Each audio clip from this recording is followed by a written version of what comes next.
kelihatan PowerPoint-nya? Sudah kelihatan, Pak. Bentar. Baik, kita pendalaman ya mengenai aspek usability. Jadi kalau kita lihat dari sisi sejarahnya, ini dimulai dari tahun 80-an ya. Kalau di pertemuan ke berapa itu? Ketiga yang membahas aspek manusia ya, ada gambar interaksi ya, framework interaction process ya, itu dikeluarkan tahun 1983 ya. Di sini 1985 ya, di konferensi pertama interaksi manusia komputer ya.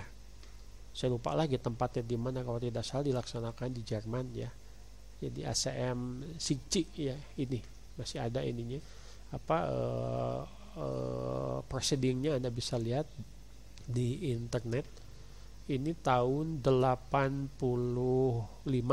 Tapi sebelumnya ada sebuah tulisan dari Card, Moran, dan Newell, masih ingat ya, aspek manusia, yang gambar orang sedang ngetik ya, yang dimana kita membahas mengenai aspek sentuhan, penglihatan, pendengaran ya, dari aspek interaksi manusia ya, khususnya bagaimana IMK melihat aspek user. Itu diambil dari buku The Psychology of Human Computer Interaction. Jadi awal tahun 80-an, sebelumnya itu orang cuma memperhatikan aspek kognisi saja, aspek kecerdasan dari faktor manusia. Tapi sekarang setelah tahun 80-an, ini ternyata setelah diteliti lebih kompleks lagi apa yang harus diperhatikan dari seorang user.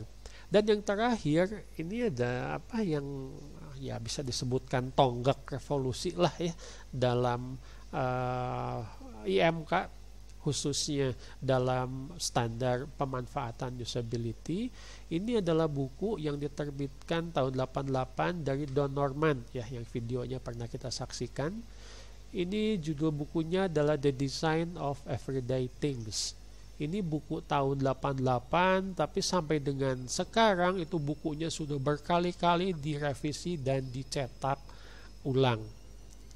Ya, jadi Anda lihat dari berbagai kuliah di IF, di informatika, tulisan-tulisan dari peneliti, praktisi itu menjadi salah satu aspek yang menjadi acuan dalam kuliah kita.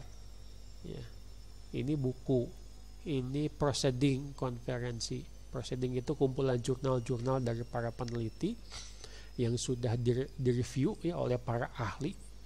Lalu juga ini buku juga dari praktisi dan peneliti bidang IMK untuk menyatakan pentingnya dari standar dalam perancangan UI UX yang kita kenal sebagai usability. Nah, kalau menurut Nielsen ya, kalau menurutnya ISO kan sederhana ya, efektif, efisien, satisfaction. Menurut Nielsen ini ada aspek learnability. Gampang tidak untuk dipelajari. Ada aspek error, kesalahan. Berapa banyak kesalahan yang dilakukan oleh user? Semakin tinggi kesalahan, usability semakin rendah. Semakin sedikit kesalahan, usability semakin bagus. Memorability, aspek kemudahan untuk diingat. Ya, user itu nggak suka tidak membaca user interface, tapi akan mengingat apa yang dia lakukan. Selanjutnya adalah efisiensi. Seberapa cepat user itu bisa melaksanakan tugas-tugasnya. Baik, ini ada beberapa konsep dari usability ya.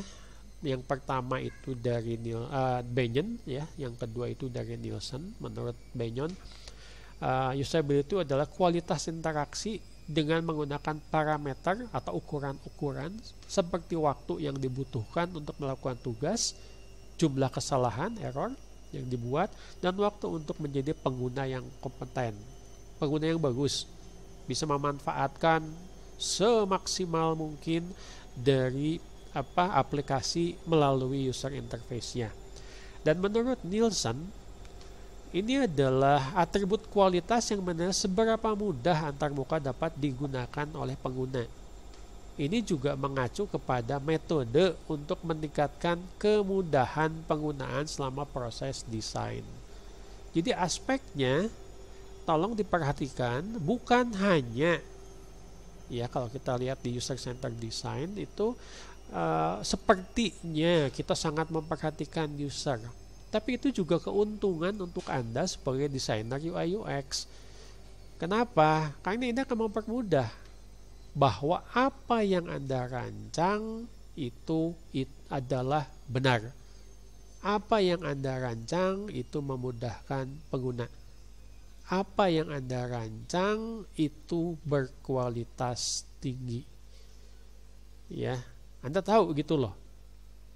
Bayangkan Anda kuliah tapi tidak tahu caranya gimana untuk mencapai nilai A, lah kan bingung. Ya, jadi kuliahnya juga nggak fokus, tidak paham Anda gimana caranya saya dapat nilai A. Misalkan ternyata standar untuk mendapat nilai A itu adalah absensi di atas 90%. Lah itu kan jelas ya, empirik gitu loh. Ada hitungannya, ada ukurannya untuk kualitas. Sehingga Anda sebagai mahasiswa bisa dengan lebih mudah untuk mencapai nilai A. Karena tahu apa yang harus dilakukan. Desainer juga sama. Gimana caranya? Ya ini analogi saja. Mencapai UI UX yang berkualitas tinggi. Kalau Anda misalkan tidak paham bahwa efisiensi itu penting dalam perancangan UI.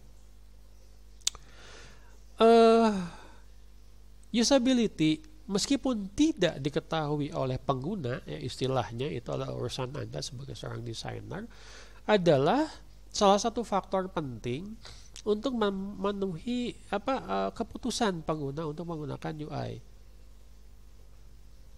Seorang pengguna punya tujuan ya menggunakan sebuah website, ternyata websitenya mempersulit dia, udah tinggalkan, nggak mau pakai lagi, pusing ya. Nah itu kan akan mempersulit.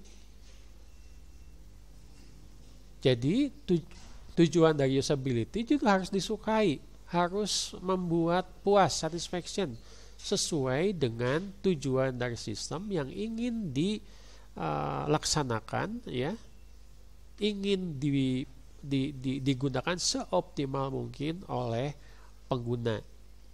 Kalau tingkat usability-nya sudah bagus, pasti aplikasinya bisa mudah diterima oleh pengguna. Kalau Anda pakai situ 2.0 terus ternyata kesulitan, hanya mau login saja atau hanya mau melihat nilai semester lalu saja, Anda pasti banyak mengeluh.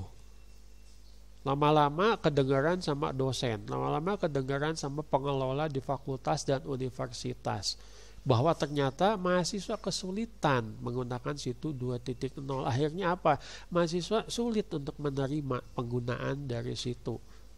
Kenapa? UI UX-nya bermasalah. Ya, jadi kalau Anda bisa menggunakan dengan bagus, ini akan mendukung faktor acceptability. Accept. Jadi tolong diperhatikan ya, kenapa kuliah-kuliah baik kuliah saya maupun mungkin kuliah dari dosen-dosen lain banyak menggunakan istilah-istilah bahasa Inggris. Karena memang sumber pengetahuannya dari level internasional, pakai bahasa internasional. Ya, jadi sekalianlah kita belajar juga memperlancar bahasa Inggrisnya. Ya.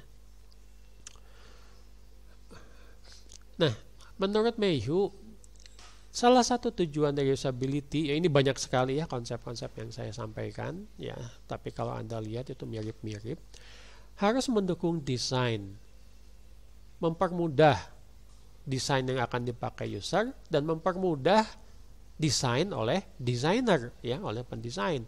Usability dapat merampingkan proses desain dan memperpendek siklus desain. Nah, ini keuntungan dari sisi bisnisnya. Perancangan bisa lebih mudah, lebih cepat, lebih pendek, dan ujung-ujungnya dari sumber daya menjadi lebih murah. Ya. Baik, tolong diperhatikan. Tolong perhatikan ini yang mendukung usability. Tadi kita sudah bahas mulai dari easy to learn sampai dengan satisfaction atau subjectively pleasing. Ini adalah komponen-komponen usability. Tapi kalau Anda perhatikan, itu bukan satu-satunya komponen yang bisa sebuah sistem itu diterima oleh pengguna. Usability itu adalah salah satu komponen standar untuk mendukung usefulness. Masih ingat useful? Ya, di awal kuliah mendukung bagaimana sih aplikasi itu mudah digunakan. Tapi juga usefulness ini harus dikombinasikan dengan practical acceptability. Ya, UI UX-nya bagus banget misalkan. Ya, UI UX-nya itu bisa sangat memudahkan, sudah efektif, efisien, satisfaction, tapi ternyata harus dipakai di laptop yang sangat mahal. Ya, atau hanya bisa dipakai di mainframe. Ya, susah juga diterimanya. Ya, kalau begitu. Practical acceptability-nya, misalkan cost-nya atau biayanya itu terlalu mahal, yang gak akan keterima juga. Itu juga harus diperhatikan.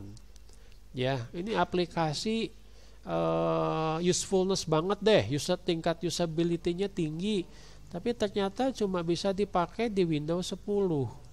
Pada saat pindah ke Windows 11 nggak bisa dipakai. Terus nggak ada versi Android-nya. Terus di iPhone nggak bisa jalan. Ya itu juga akan susah untuk diterima.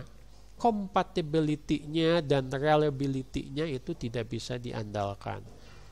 Jadi bukan saya membuat sesuatu masalah menjadi kompleks ya, tapi memang kompleks masalahnya. Apalagi sekarang pemanfaatan gadget ya, berbagai macam, silahkan disebutkan saja, itu juga semakin banyak. Ya, usability mendukung usefulness.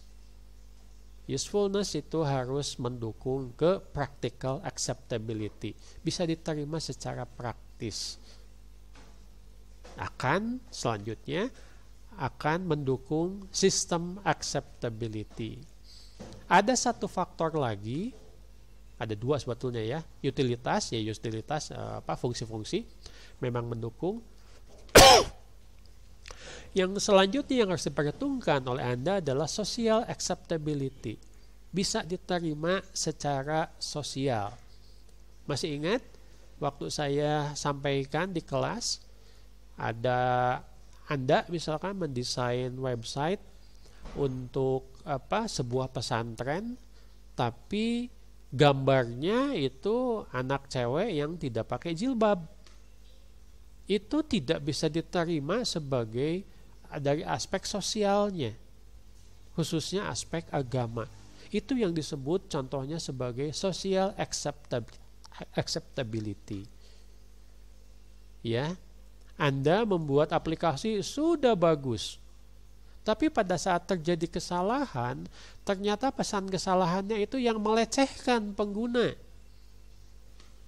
Ya, yang tidak sopan, menggunakan bahasa yang tidak dimengerti sehingga tidak bisa diterima secara sosial, itu juga salah.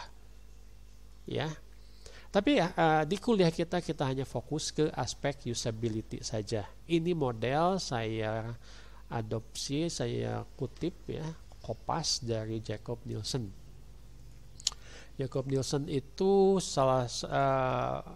tahun 90 sekian, saya 93 kalau tidak salah, itu melanjutkan konsep usability. Beliau menulis buku yang judulnya Usability Engineering atau rekayasa kegunaan.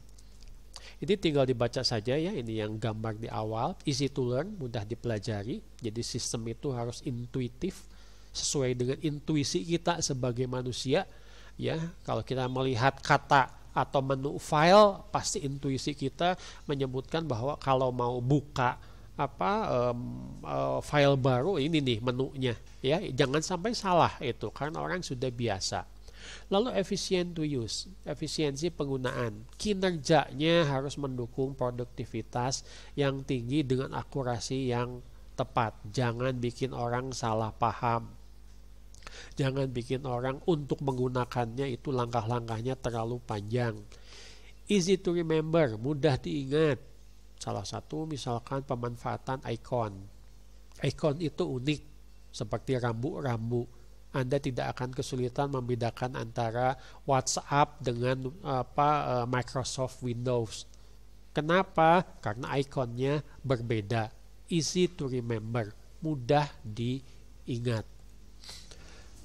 Sedikit kesalahan, ya. Jarang sekali Anda melakukan kesalahan pada saat ngeprint file misalkan. Kesalahannya bukan di aplikasi, biasanya kesalahannya justru ada di printer. Tintanya habis lah ya, atau kertasnya habis ya, atau printernya lupa untuk di-on kan ya. Lalu juga desainnya minimalis misalkan, mudah dipahami, subjectively pleasing, kepuasan, satisfaction, sehingga akan mendukung nomor 6 dan nomor 7. Learnability, mudah dipelajari, dan efisien. Pada saat Anda mau pakai aplikasi nggak perlu banyak-banyak baca. Ya. Aplikasinya tidak jauh berbeda misalkan dengan versi terdahulu atau mirip-mirip dengan aplikasi-aplikasi lain yang sebelumnya sudah Anda gunakan. Mudah diingat ya, kesalahannya sedikit, dan ujung-ujungnya adalah satisfaction. Sistem harus menyenangkan untuk digunakan. Jangan bikin mahasiswa stres hanya disuruh untuk lihat nilai di situ. Ya, ada di sini yang sampai stres hanya dilihat nilai di situ. Situnya tidak bermasalah biasanya. Yang stres itu adalah ternyata nilainya yang jelek. Betul apa betul? Ya. Saya yakin Anda akan tidak kesulitan untuk mengakses nilai. Wah, beberapa malah sudah puas melihat user interface-nya, tambah bahagia lagi. Ternyata setelah melihat nilainya itu A semua. Ya. Itu adalah definisi-definisi usability versi Nielsen ya. Jadi alasan kenapa saya menggunakan Nielsen karena referensinya ini termasuk yang mudah didapat. Ini yang tadi saya singgung ya, ini saya mengutip dari bukunya Nielsen juga yang berjudul Usability Engineering. Ini adalah bidang yang berkaitan dengan IMK. Gimana caranya bisa memanfaatkan IMK membuat antarmuka yang ramah pengguna atau user friendly. Ini adalah salah satu hal yang memungkinkan pengguna secara efektif dan efisien, balik lagi ke sana ya, menyelesaikan tugas-tugas. Menilai dengan kriteria tertentu kegunaan dari antarmuka, menemukan masalah desain, dan merekomendasikan cara-cara untuk memperbaikinya. Jadi kalau kita lihat, ini bukan cuma urusan menilai, ya, tapi urusan menggunakannya dalam tahapan desain supaya nilainya bagus. Kalau tadi analoginya, Anda harus tahu dari awal bahwa salah satu yang dinilai dalam kuliah itu adalah persentase absensi. Dari awal Anda sudah tahu, dari awal kuliah. Nah, pada akhir kuliah, persentase absensi akan dinilai. Dari awal, desainer sudah tahu bahwa tujuannya adalah efektif, efisien, dan satisfaction. Sudah akhir, buat desainnya sudah dikomunikasikan dengan pengguna, sudah berapa kali melakukan perbaikan, tetap dilakukan evaluasi, memastikan bahwa tingkat usability-nya itu bagus. Ya, itu yang disebut sebagai usability engineering. Standar itu kita pakai mulai dari awal desain. Mau pakai graphical user interface, untuk web interface, untuk voice user interface, untuk virtual reality, untuk augmented reality, untuk artificial intelligence, ya, dan seterusnya. Ini bisa dimanfaatkan khususnya dalam perancangan UI. Ini tolong ditambah saja ya untuk kegunaannya. Ada VR, ada AR ya, terus ada AI. Nah, untuk mencapai itu sekali lagi kita mengingatkan bahwa yang namanya IMK itu adalah subjek atau ilmu atau mata kuliah yang multidisiplin. Anda harus bisa memahami persepsi dan tindakan manusia. Orang itu biasanya gimana? Punya kebiasaan seperti apa sih? Kita pernah bahas di kelas bahwa kalau orang lihat HP misalkan atau lihat layar laptop itu biasanya dimulai dari sisi kiri atas. Ya, sehingga menu yang paling penting, yang paling sering digunakan itu disimpan di sisi kiri atas. Berkaitan dengan persepsi tindakan, ya, lalu ada tulisannya dalam bahasa Inggris, tulisannya dalam bahasa Indonesia. Itu memperhitungkan kognisi manusia, memperhitungkan perilaku, memperhitungkan nanti untuk analisisnya pakai analisis statistik. Nanti kita akan lihat ya contoh-contohnya. Baik. Nah, usability engineering dikembangkan kembali ini oleh Bayes and Mayhew tahun 2005. Beliau itu membuat yang disebut sebagai usability engineering life cycle atau siklus hidup rekayasa usability, mengintegrasikan ke dalam siklus itu siklus ya? Siklus itu apa?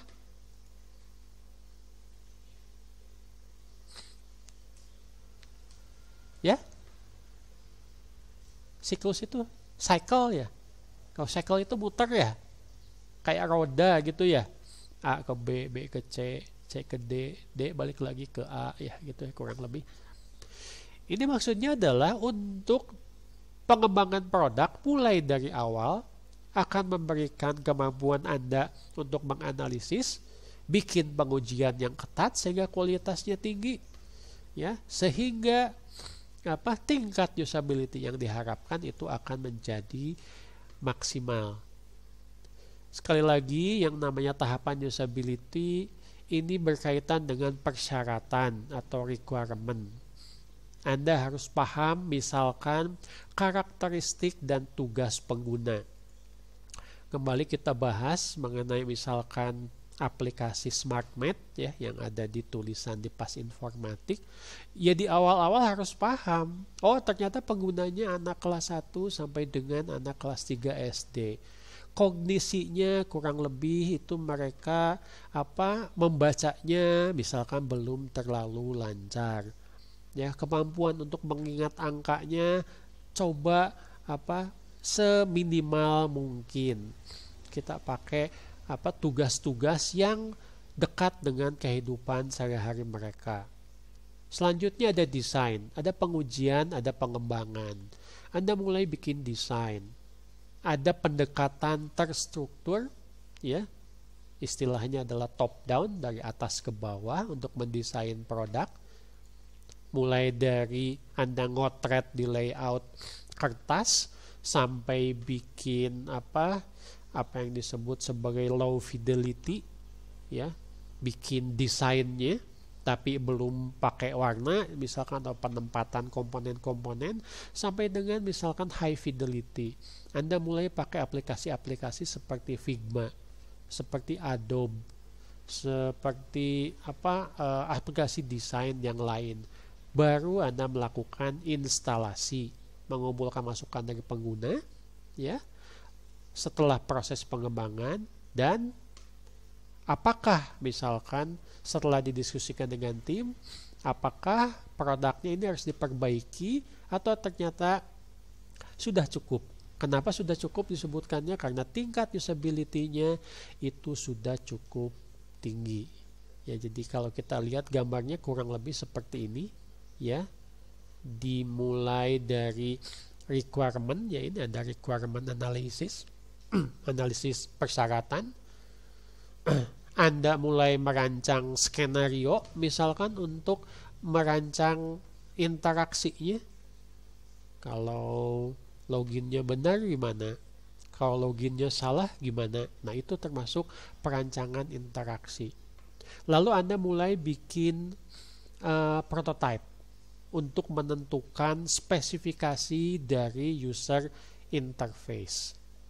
Tadi saya sudah menyebutkan ya tahapan-tahapannya, mulai dari buat apa yang kita sebut sebagai paper prototyping sampai dengan bikin prototype yang mirip sekali dengan aplikasi yang jadinya.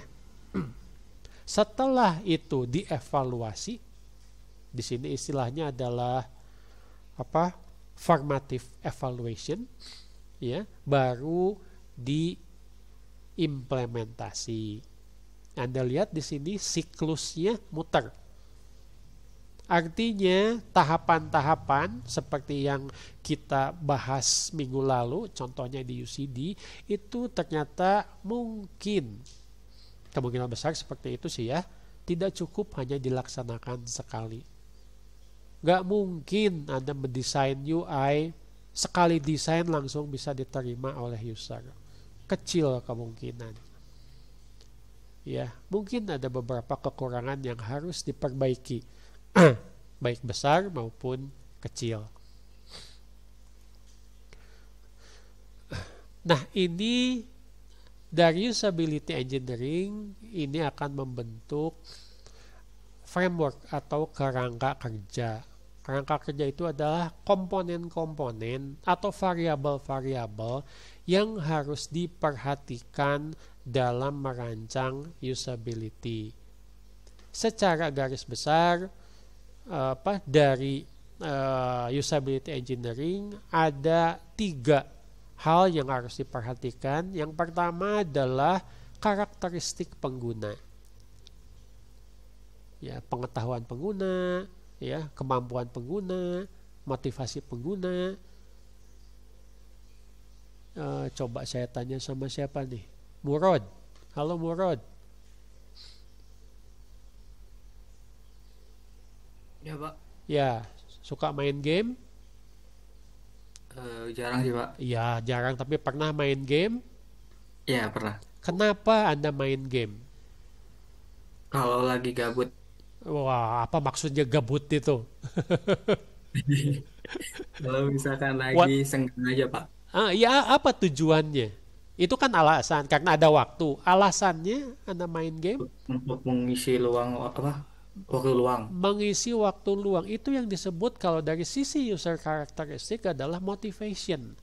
Anda main game, motivasinya adalah mengisi waktu luang. Ya. Lanjut misalkan, untuk sistem function ada task match, ya. Match itu apakah tugasnya, kesesuaian antara tugas dengan tujuan, motivasi, ease of use, ease of learning. Contoh misalkan Kresna. Halo Kresna.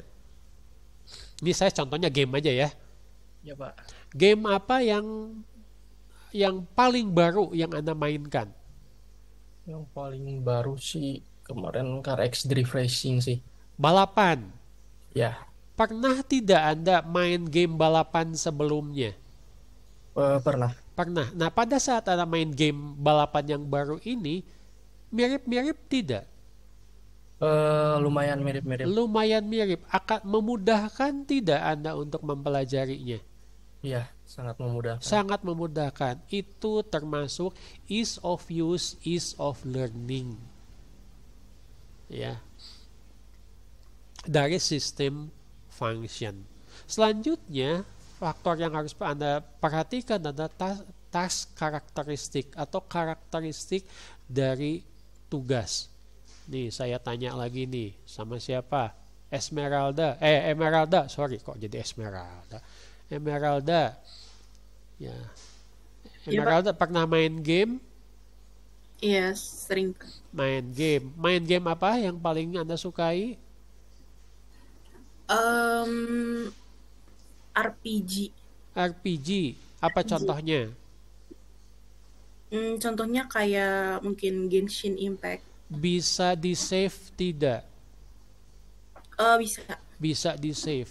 Artinya pada saat Anda mulai main game lagi setelah Anda keluar dari game tersebut, kemarin keluar, hari ini mau main lagi, apa yang pertama kali Anda pakai? Yang paling sering pada saat pertama kali Anda main game? Maksudnya gimana, Pak? Pada saat pertama, kan kemarin Anda nge-save gamenya sampai dengan level tertentu. Nah sekarang Anda mau main game lagi, apa yang Anda lakukan? Ya dipilih aja. Untuk apa kan ada kotak penyimpanannya itu dipilih. Terus Savingnya? dipilih aja. Oke. Iya. Berarti tiap Anda mau pakai game itu lagi, pasti Anda melanjutkan, betul? Dari level Iya. sebelumnya, betul? Iya. Nah, itu yang disebut frekuensi. Paham? Ya. Nah, faktor-faktor itu harus diperhatikan. Apa? Dari user karakteristik, dari system function, dari task karakteristik, ini harus melihat user reaction. Reaksi Anda, reaksi sebagai user. Usernya kesulitan nggak? Kalau kesulitan, masalah usability. Ternyata usernya tidak kesulitan, baik-baik saja melaksanakan tugas-tugasnya, ya bagus ya. Kalau bagus itu positive outcome, kalau jelek itu negatif outcome. Wah, main game sudah sampai level 3, saya save. Pada saat mau main game lagi, lah mana save-an saya? Kok hilang? Lah kok mau ngambilnya kok susah? Wah, malas main game ini lagi. Udah capek-capek main, udah di save, ya ternyata mau ngeluarin save-nya rewel. Wah, itu negatif outcome. Ya, kalau tadi misalkan seperti Emeralda misalkan, ya main game lagi, nge-save ngeluarin save-annya gampang banget, langsung main game lagi, yaitu positive outcome. Itu frameworknya, itu komponen-komponen yang harus diperhitungkan pada saat Anda melakukan usability engineering. Ya. Ini silahkan dibaca aja apa yang kita bahas tadi ya, frekuensi, keterbukaan, kemudian dipelajari, kecocokan tugas, karakter pengguna ya. Termasuk juga tolong perhatikan nomor 7, di sini ada policy ya. Jadi kalau kita mau pakai contohnya situ ya, ada kebijakan ya. Misalkan mahasiswa hanya boleh melihat nilai. Mahasiswa tidak boleh mengisi atau mengubah nilai. Wah, bayangkan ya kalau mahasiswa boleh mengisi sendiri nilai atau mengubah nilai, ya bubar yang namanya Unpas. Ya, tidak bisa menjaga kualitas. Itu kebijakan. Ya. Main game Anda baru level 1. Ya nggak boleh langsung level 10 gitu loh. Ya, harus lewat level 2, level 3 dan seterusnya. Nah, setelah kita melakukan desain dengan memanfaatkan standar, langkah-langkah dan komponen yang harus diperhatikan dalam desain, kita akan melaksanakan uji usability atau usability test. Kenapa itu harus dilaksanakan? Bukan tidak mungkin ya bahwa meskipun kita sudah disiplin menggunakan komponen-komponen dan langkah-langkah yang kita bahas tadi, ini ada problem-problem yang belum kelihatan, uncover problem. Ternyata tidak ada masalah, Pak. Tidak ada problem. Misalkan, sudah baik-baik saja. Nah, usability test ini bisa dipakai untuk discover opportunity. Menemukan pilihan-pilihan lain. Misalkan ada kemajuan teknologi, ya. Misalkan ada fungsi-fungsi lain yang ternyata lebih mudah. Pakai fungsi ini sudah membuat usernya terbantu. Gampang banget kata user. Tapi ternyata Anda bisa mengidentifikasi ada fungsi lain yang jauh ternyata lebih mudah, yang lebih bisa memuaskan pengguna. Dan selanjutnya, dengan mengajukan usability test, Anda bisa lebih mengenali, memahami perilaku dan keinginan atau preferensi dari pengguna. Siapa tahu masih ada yang terlewat. Siapa tahu ada kemungkinan-kemungkinan yang lebih baik dalam meningkatkan usability. Nah, evaluasi kegunaan, ya, metode yang efektif di mana tim Anda, tim desainer, dapat menetapkan aspek positif dan negatif. Ya, tadi ingat ya, positif outcome, negatif outcome. Tidak mungkin yang namanya UI Anda merancang itu negatif semuanya atau positif semuanya. Yang negatif harus bisa diidentifikasi, yang positif itu juga harus bisa diidentifikasi. Yang bagus dipertahankan, yang tidak bagus diperbaiki. Itu tujuan dari usability evaluation atau usability test. Gimana katanya kita mengamati pengguna untuk menemukan ya atau melihat apa yang bisa dapat ditingkatkan. Atau mungkin juga Anda punya ide-ide baru untuk mengembangkan produk. Oke, produknya udah jadi. Ya, oke, produknya sudah dipakai. User puas. Kita usability evaluation. Kenapa? Karena ternyata kita mau bikin produk yang baru. Tadinya situ, misalkan kalau kita di Unpas, jadi situ 2.0. Ya saya tidak tahu ya, mungkin tahun depan atau mungkin tahun depannya lagi perlu evaluasi lagi. Karena ada fungsi-fungsi baru yang akan diterapkan di situ. Sehingga nanti jadi situ 3.0. Dari mana taunya yang harus dikembangkan? Ya dari situ 2.0 dilakukan usability evaluation. Ada ukuran kinerja. Kenapa misalkan untuk usability test itu perlu ada survei, perlu ada wawancara, perlu ada questionnaire. Ya.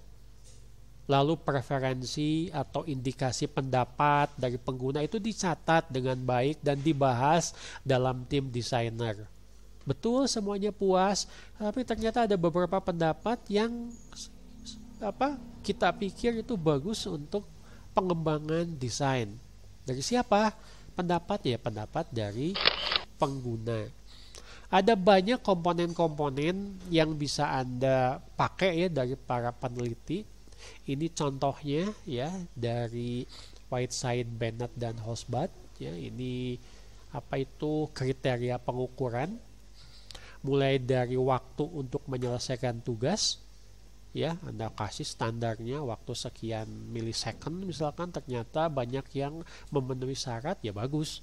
Ya, persentase tugas yang selesai, persentase tugas yang diselesaikan per unit waktu. Kalau kita lihat banyak persentase. Ya. Anda ngambil 10 pengguna. 10 pengguna berarti 100%.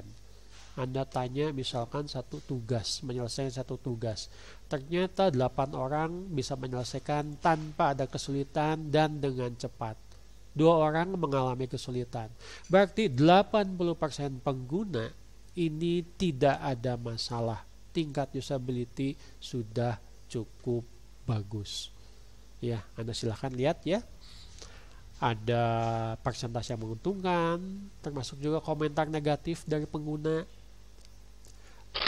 Lalu jumlah pengulangan perintah yang gagal, jumlah ini kalau Anda lihat semua ukuran-ukurannya ini empirik. Sehingga Anda tim desainer tidak akan kesulitan untuk menerjemahkannya. Ini bagus atau jelek ya, karena spesifik. Ini berkaitan dengan angka. Ya. Anda ujian UTS. Nilai Anda 85. Bagus atau jelek? Bagus. Ya. Anda ikut UTS. Nilai Anda 43. Bagus atau jelek? Jelek.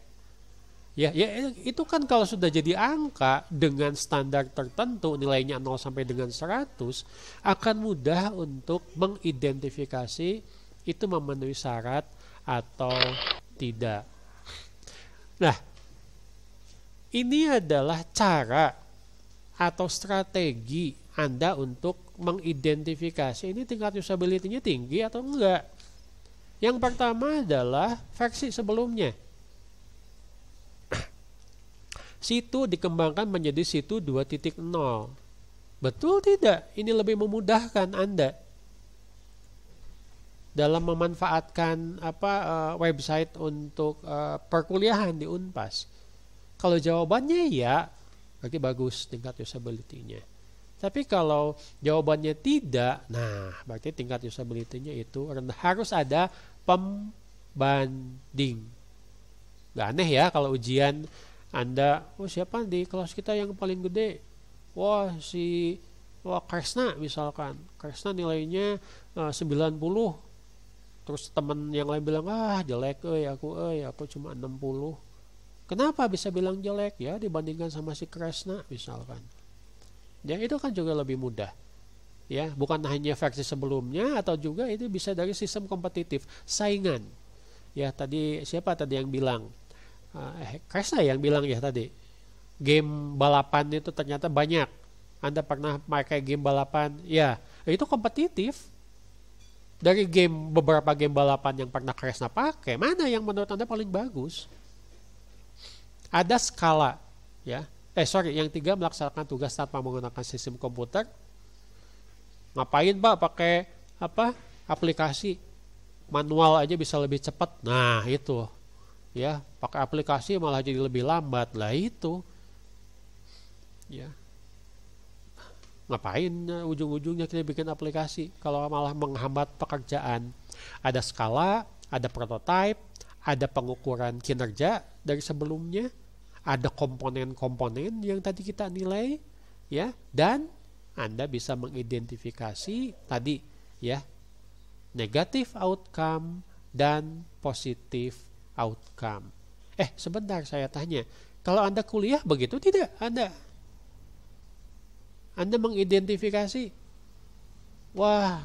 alhamdulillah kuliah ini saya dapat nilai A, tapi ternyata ada yang harus saya perbaiki. Kenapa? Karena saya tanya sama dosen, misalkan. Ya. Kata dosennya kamu dapat nilai A, tapi A-nya A kurus. Kenapa A kurus? Karena pas nilainya 80. Ya pas-pasan banget. Ya, kamu dapat nilai bonus. Kenapa nilai bonusnya? Karena absennya 100%. Oke, absennya 100% berarti positif. Itu harus Anda pertahankan. Kenapa Pak ininya yang saya kurang? Itu tugas yang kamu tugas yang kedua. Ya, tugas yang kedua ini laporannya kurang rapi, negatif. Meskipun Anda sudah bagus, 1, absen harus dipertahankan. 2, negatifnya nanti kalau bikin tugas laporan itu harus lebih rapih. Nah begitu ya strategi untuk meningkatkan penilaian di kuliah. Analoginya sama ya dengan di user interface. Semua aspek negatif dan positif harus bisa diperhatikan. Harus bisa diidentifikasi. Supaya apa? Supaya Anda bisa ngukur. Ngukurnya pakai apa? Pakai statistik. Ya, kalau pakai statistik tolong ya. Jangan sampai langsung, wah sekarang mah banyak aplikasi statistik yang tinggal masukkan nilai, pilih caranya untuk menghitung, tinggal tekan tombol udah jadi. Wah Pak, kalau statistik saya mesti punya SPSS dong. Enggak juga ya, pakai spreadsheet juga bisa ya, pakai Excel bisa, pakai Google Sheet juga bisa yang gratisan ya. Ini adalah salah satu contoh dari statistik yang umum digunakan mahasiswa dalam penelitian untuk mengukur tingkat usability. Biasanya berdasarkan dari questionnaire atau dari survei. Bisa menggunakan metode-metode statistik yang deskriptif, menggambarkan, meringkas, dan menyajikan data supaya lebih mudah dipahami. Pahaminya apa? Dipahami ini positif atau negatif, gitu loh. Ya, nilainya bagus atau tidak. Anda bisa pakai mean, rata-rata, waktu menyelesaikan tugas. Targetnya berapa? Rata-ratanya berapa? Ya, lebih cepat dari target atau lebih lambat dari target? Lebih cepat dari target, positif. Lebih lambat dari target, negatif. Mungkin juga untuk menggunakan median. Ya, menghindari nilai-nilai ekstrim dalam menyelesaikan tugas. Ya, menyelesaikan tugas ini harus dalam waktu sekian menit. Ya, mediannya gimana? Lebih atau kurang? Bisa pakai standar deviasi. Bisa pakai persentase keberhasilan seperti yang tadi saya bahas. Dari 10 yang ditanya, 9 berhasil, 1 gagal. Nilainya itu masih bagus. Itu contoh ya. Sebentar, sudah diajarkan kan di kuliah statistik? Fungsi-fungsi ini juga kalau Anda belajar ya spreadsheet ini pasti akan sudah diajarkan. Mudah sekali. Ya. Yang enggak mudah itu apa? Mengumpulkan datanya ya. Anda harus ketemu sama user, Anda harus melakukan survei, bikin questionnaire dan seterusnya. Ini salah satu ya, bukan satu-satunya cara. Salah satu cara pemanfaatan statistik yaitu menggunakan statistik deskriptif.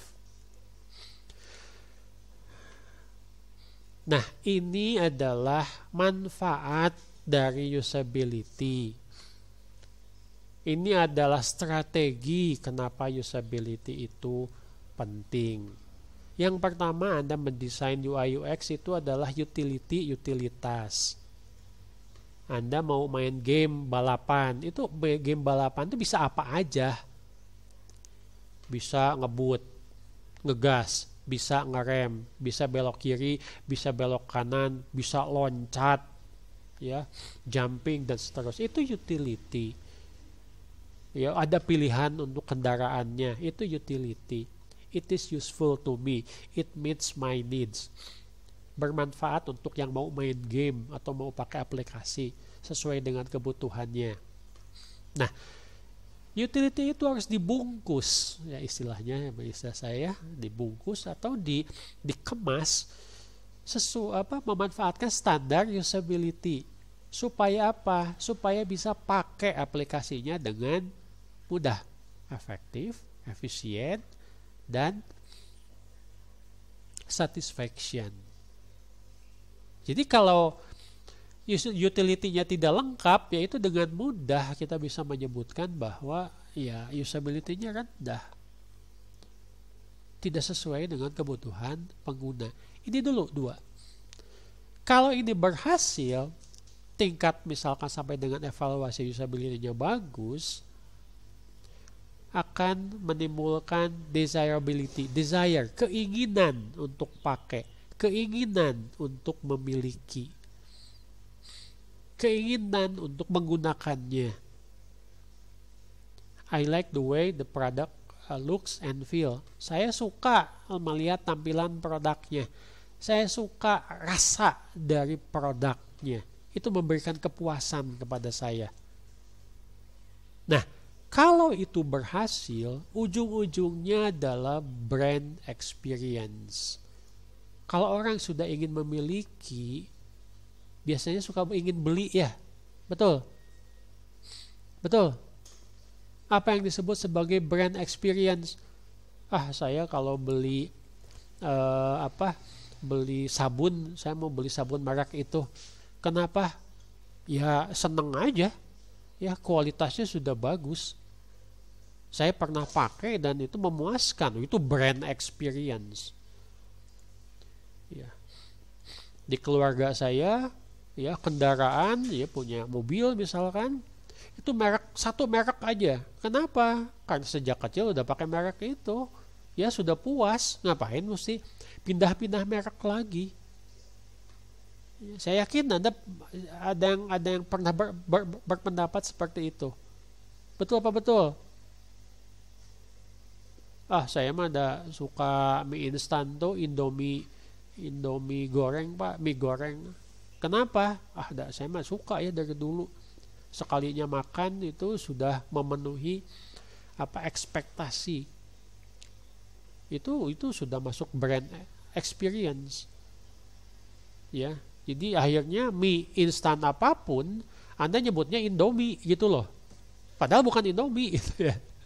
Kenapa? Karena brand experience-nya sudah cukup bagus. Dari sisi UI, yang namanya brand experience itu didukung oleh 1 utility, 2 usability, 3 desirability.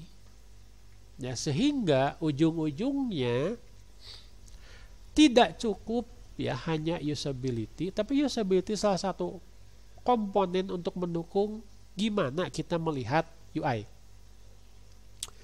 Melihat ya pakai mata ya. Gimana kita merasakan pakai UI. Pakai mouse, pakai keyboard. Ya, ada perubahan gambar, ada animasi, ada pilihan menu dan seterusnya. Usability bagus akan mendukung tampilan yang bagus, akan mendukung feel, rasa Anda pada saat menggunakan aplikasi tersebut. Ya. Oke. Itu materi kita hari ini.